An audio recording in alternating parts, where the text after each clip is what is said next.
তো হ্যালো বন্ধুরা, আজকে আমি ইউটিউবে ভিডিও বানানো ছেড়ে দিলাম কারণ আমার ইউটিউবে ফুল মনিটাইজেশন কমপ্লিট হওয়ার পরও আমি ভিডিও বানানো ছেড়ে দিলাম। কারণ শুধু একটাই, ওইখানে আমার নিজের ফেসের না, বরং অন্যের ভিডিও নিজে এডিট করে নিজে সবকিছু কপি টপি করে আর কি ভিডিওটা আপলোড করতাম। এইভাবে করতে করতে আমার মনিটাইজেশন হয়ে গেছে, কিন্তু তাও আমি ভিডিও বানানো ছেড়ে দিলাম।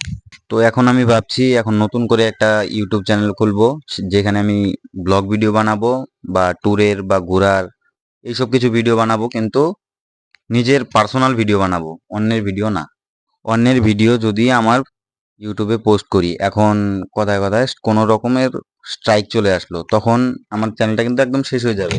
তাই আমি ডিসাইড করছি আমি নিজের ফেস দিয়ে নিজের ভয়েসে নিজে ভিডিও বানাবো। কোনো কারণবশত যদি আমার ফেসবুকটা বা ইউটিউব কোনো প্রকার কোনো রকম কোনো সমস্যা হয়, তাহলে আমার যদি ফেস যদি সবাই চেনে, মানুষজন যদি চেনে, তাহলে আমি কিন্তু আবার গ্রো করতে পারবো খুব তাড়াতাড়ি। তাছাড়া কিন্তু সম্ভব না। তো এটা আমার ইউটিউব চ্যানেল দেবাশিস ব্লগ, ভালো করে দেখে নাও, এটাতে সবাই সাবস্ক্রাইব করবে অ্যান্ড